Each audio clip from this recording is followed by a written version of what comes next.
So, Honda FD na 2.0 guys. 2.0S automatic. Hanap ng mga kalalakihan. Naka-Borla exhaust. Speed lab tune. Blue seats syempre. Kaso lang sayang hindi umabot sa 2009 octagon taillights. So, hindi pa to octagon taillights. Yung mags na ito, hindi ko alam. Nakalimutan ko yung tawag.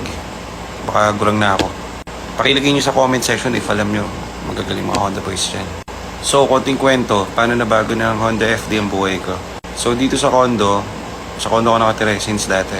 Pag lumalabas ako ng gate namin, yung mga guardian tawag sa akin Virgin. Good morning, Virgin. Ganun.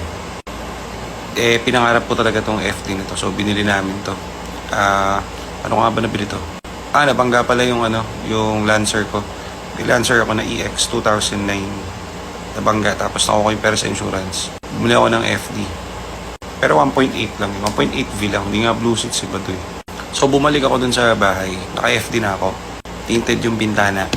Sabi ng gwardiya, binuksan yung gate. Pumunot akong Yossi. So, syempre, tinted eh.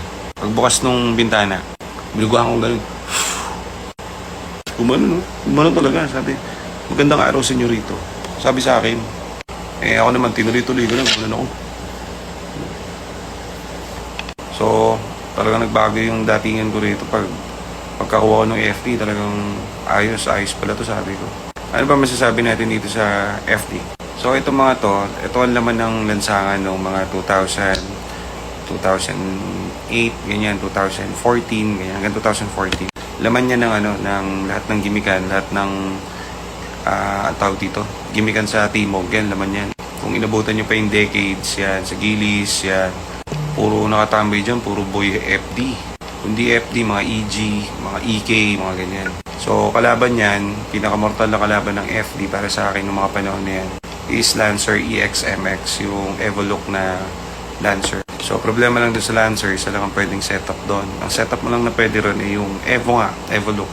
Tapos ito, syempre, alam niyo naman, JDM yan, marami kang pwedeng forma na gawin dyan. So, pwedeng Mugen, pwedeng Type R.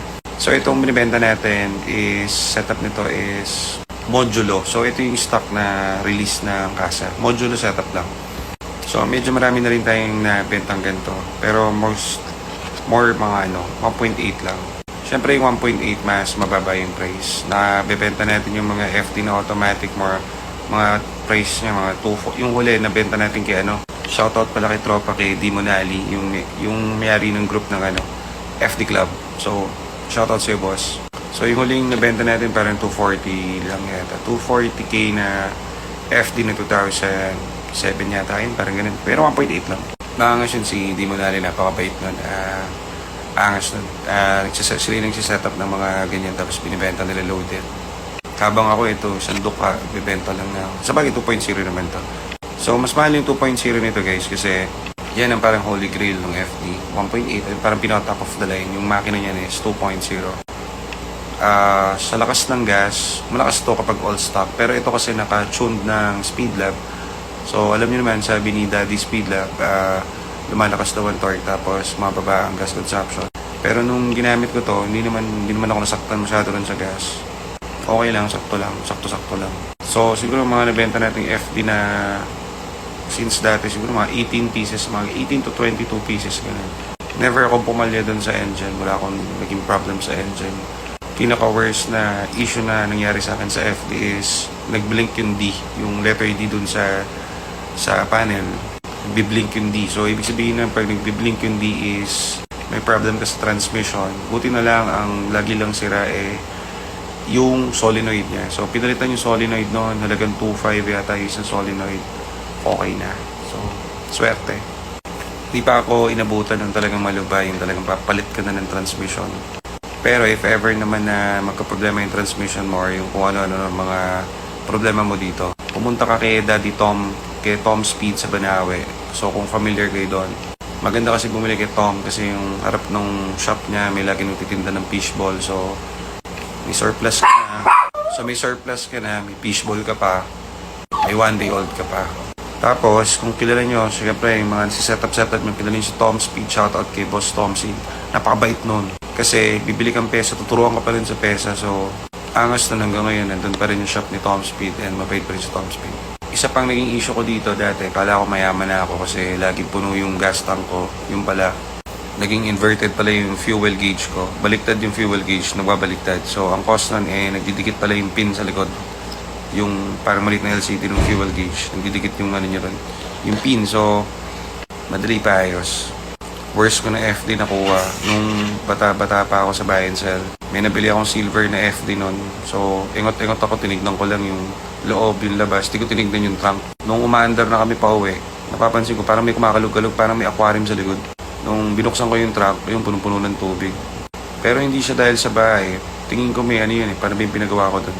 May leak yung bubong, tapos dun tumatapon sa compartment. Tagal ko hinahanap dun nung leak na yun. Ang ginawa ko para makita ko yung leak, pinaback to zero ko. So, nung umusok, inantay ko yung lumabas yung usok dun sa labas. So, nakita ko ngayon kung saan yung leak. Dun na sa goma, sa taas. So, anyways, makina reliable, transmission reliable din. And if ever magka-problema ka sa transmission, andyan mo si Tom Speed, punta ka lang Banawe, hindi Tagayon, okay yun. Tapos pala ito guys, naka-Tain na pala to. Tain S yata yung gamit dito, coilover. So, semi-loaded na to. Hindi ko alam kung loaded masasabi to kasi outdated tayo sa mga ganito. So, para lang gusto mapapaibig, pwede nyo puntahan sa shop to. Available ito.